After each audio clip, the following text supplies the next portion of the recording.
I'm in Austin right now. It's crazy to be here in Austin and to know that we actually moved here. Like, we actually did it. 2 years in the making, like interviews, so many forms, winning the green card lottery, which we had like a 4% chance for, and now packing up everything into 6 suitcases and like being here is freaking wild. So I'm going to be quite honest with you, I don't really know how to do this video, but a lot of people asked for a bit of an update on like moving here and like what we're learning and kind of like life update. So I'm going to attempt to do that. And I want to take you like a little bit throughout my day so you can kind of see some things and just kind of explain like how the first couple of weeks has been for us, and maybe if you're curious, just even why the heck we moved. Rewind 2023, we found out about something called the green card lottery, which is basically a way, if you are not an American, to get access to America as a permanent resident.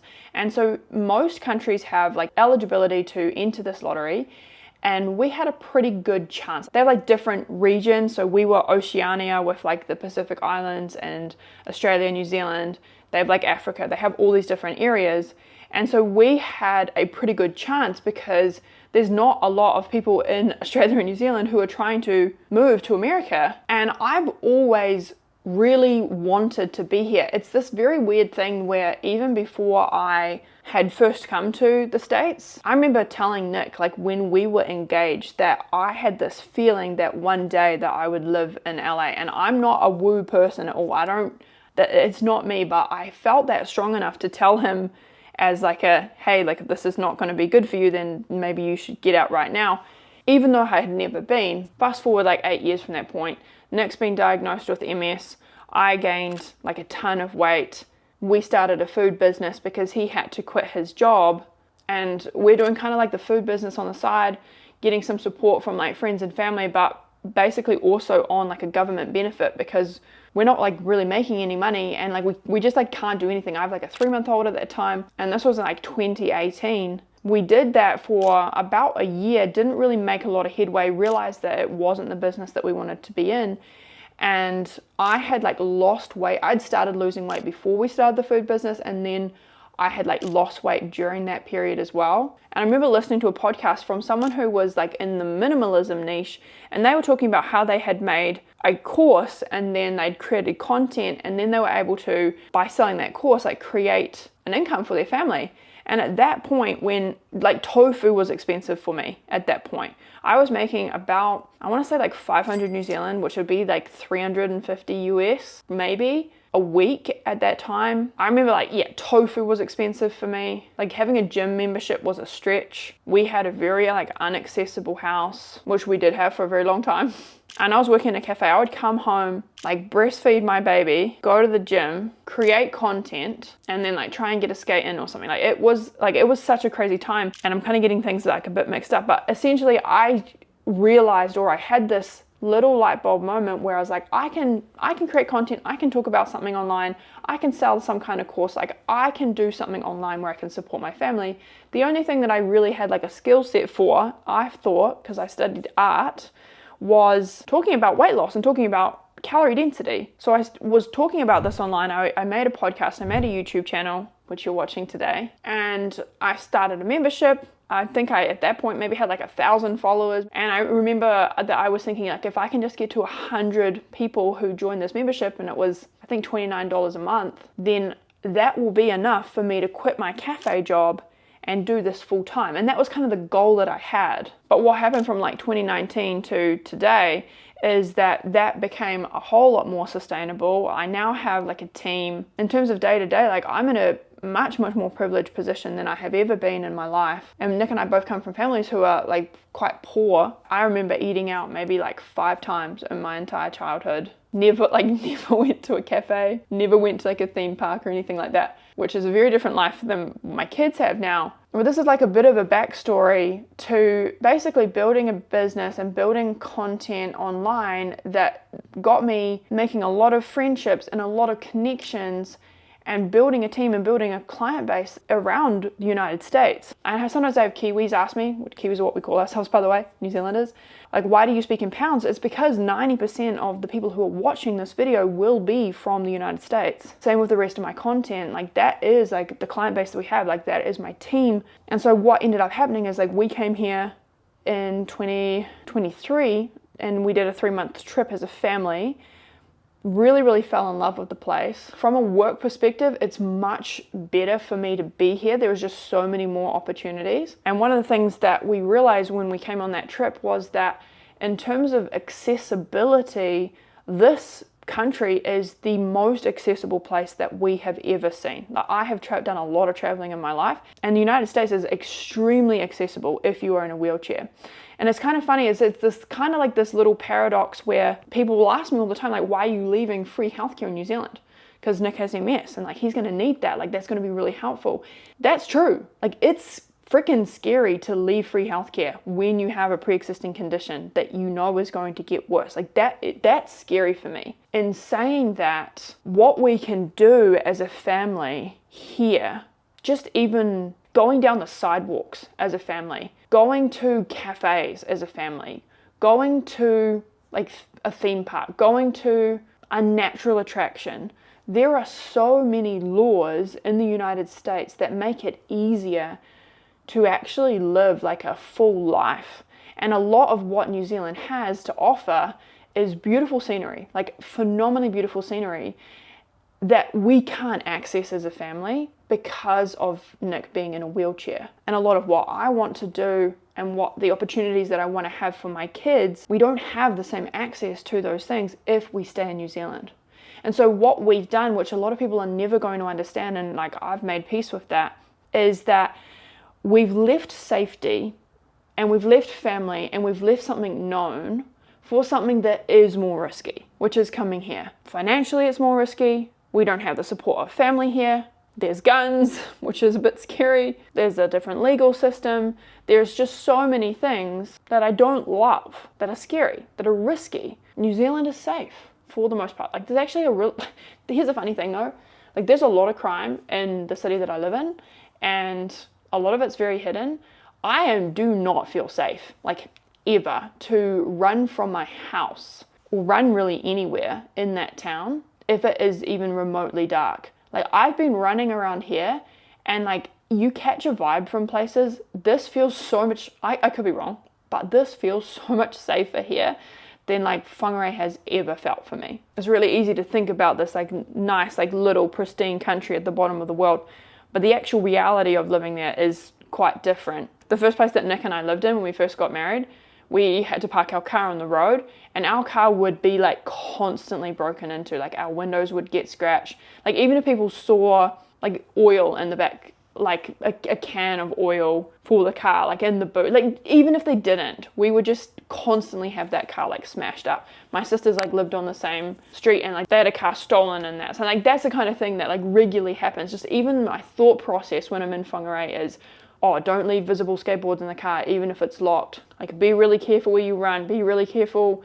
like, if it's getting dark. Don't go through certain parts, which I'm sure is the same everywhere. And all I'm trying to say with that is that it's very easy to think somewhere's a paradise. Not everywhere is as much as a paradise as maybe you think it is if you haven't lived and experienced it. One of the mantras that Nick and I have for how we want to live our lives is a very simple phrase, and that is, we don't make decisions based on fear. And that becomes a filter for how we decide to do things. So any argument that someone would say, like, what about guns in America? We would say, hey, we don't make decisions out of fear. So that may be the case, but it's not a reason for us to make a decision. We could say like pros and cons list of like safety versus less safety, but we're not going to make a decision because of fear, because we recognize that most of life is extremely unpredictable anyway. I have my husband diagnosed with a condition that's massively going to shorten his life and has caused so much pain to us within the first 6 months of marriage. I also found out I was pregnant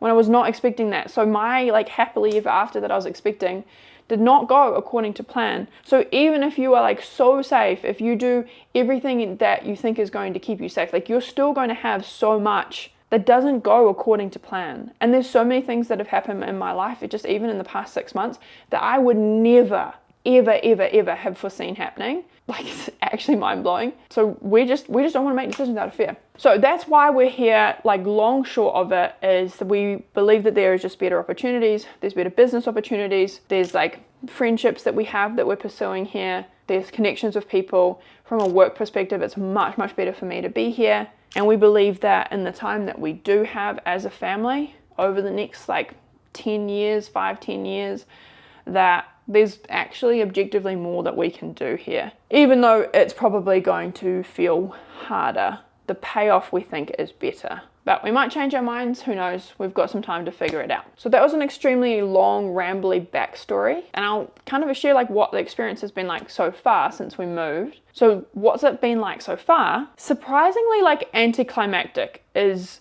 what I would say. There's some personal things that I can't really like fully discuss, or I choose not to fully discuss, that feel very painful. And a lot of them have kind of come to a head that are not related to moving, but a lot of them have kind of come to a head like in the past like couple of months. And moving here has been somewhat, I want to say like tainted by them.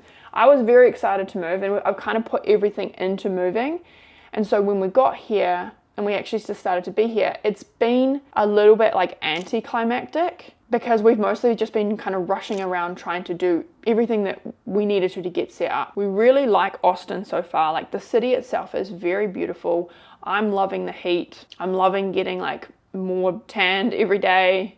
I'm loving being at the pool. We have some really good friends here. I have a really good friend here who has like 4 kids, and our kids have just really bonded with their kids. So we will spend like quite a bit of time like at the pool with them, like doing activities with them. And that's been like super helpful for me to have like someone that I can come to that's like really helpful, that I know is always going to be in my corner. The first week we were here, we hired a car off Turo, and I ended up doing like most of the driving because I was the named driver. Nick was not like super confident to drive the first couple of weeks. His symptoms have just continually progressively gotten worse over the past 10 years. Like, when we got married, like he had like a few little symptoms, we didn't know what it was, and then he was diagnosed, I said, like 6 months in, and that's now progressed to him being in a wheelchair. But he has like lots of other unforeseen like difficult things that he has to deal with, and we have to deal with on a daily basis. That's been hard for him, but it's also meant that like I've been able to get kind of like less work done, and been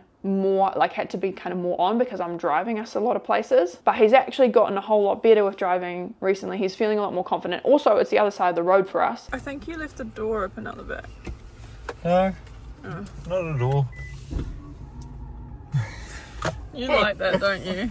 I love it. So the first week, like the first thing that we had to do was go and get a credit card, because this is probably gonna sound crazy, but I've never had a credit card. And you need a credit card to do like anything here. Like, we couldn't even change the country on our phones until we had credit cards to change like Apple. And so that means that we couldn't get like all the apps that you need to have if you want to like get food from like a supermarket. Like, even to download the banking app, like we had to change our phone, and we couldn't change our phones because we didn't have a credit card yet, like physically in the mail. We do have them now. I gotta learn how to do that. The very first week that we were here, it was extremely hot, and we didn't really know kind of like where anything was. And I remember going for a walk with Morgan and Riley. So Morgan does not want to walk. It is very hot. So this is very sweaty. And they were just like hating life. And Morgan just kept saying to me like, when are we going back to our real home? Like, I want to go back to our real home. And I was just like, okay, let's just try this for like a week. Can you just give me a week? And if you still hate it, then we'll talk about like going back to our real home, to New Zealand. So the first week, I tried really hard to like prioritize fun things for the kids. I didn't really do a lot of work.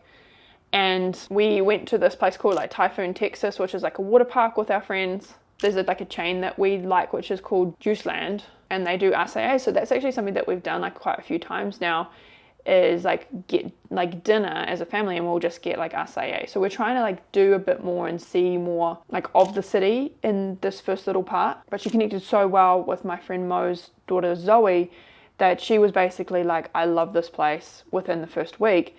and Riley as well. Like they've both connected with people here. So that's been like a real relief to see that the kids are actually bought into being here. We spent quite a bit of time trying to find a car because we wanted to get something that was very safe. And I do think cars are probably more expensive here than what we're used to at home. Like it was like a little bit newer than the car that we have. Like our car was cheap as heck. Like it's like super banged up. It actually broke the day that we left. And so we ended up buying, I think it's like some kind of Subaru. And it is pretty nice. And we've like never ever as well, like this is something that's probably quite different. We've never bought anything on finance, but we ended up buying our car on finance because that's going to help build our credit score, which is non-existent at this point. So it's all like, there's just so much learning that we've done, been to some open homes, done so many trips like around different neighborhoods trying to figure out like what schools we want, learning about like the school zoning systems. We ended up meeting like a real estate agent at an open home that we went to just to kind of like get an idea of like prices and areas and suburbs and things like that.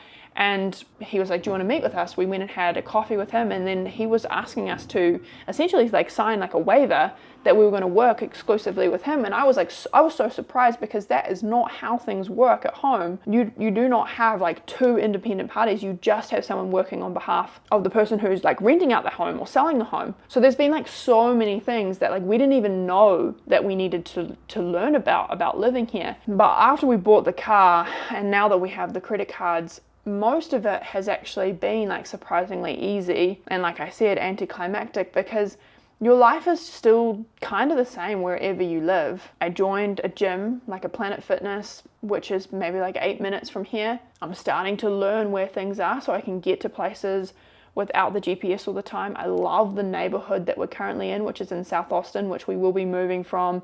We've kind of ruled out some areas that we don't want to be, and we've got some places that we like in Austin that are in like good school zones that are like walking distance to things. So a lot of it has just been trying to figure out like what are our preferences, what is within the budget that we have. Do we want to do public school? Do we want to do private school? What kind of car do we want to have? Finding what supermarkets to go to. Like we're realizing that places like Whole Foods, I mean I already knew this, but like Whole Foods is extremely expensive, but the produce is better than somewhere like HEB or Walmart, where I would say I could buy like most of my like day-to-day stuff and then also like a lot of my produce. But we're kind of like trying to build like a bit of a system for ourselves, even in terms of routine and learning. And we actually really like Trader Joe's for produce or Sprouts for produce. And so we just figured out the other day that we're going to go to the public library on Mondays. I'm going to work in the mornings because then I have meetings, and then we'll go to Trader Joe's because it's around there, and then the kids will have something to do because school doesn't start here until August. So we have basically ample time with our kids that like I still need to get stuff done, and Nick is building a routine for them to do every single day. But I also want to do fun things with them. Things that I have loved since being here is running at night, like running in the evening where it's super warm. I love the temperature here. I love how warm it is. I get so sweaty every single day. I've loved the routine of where we live right now, like going to a cafe to work most days. I'm getting in so many more steps than I normally would. I love the cute neighborhoods. I love seeing the squirrels. I love that there's so many options for things for us to do as a family.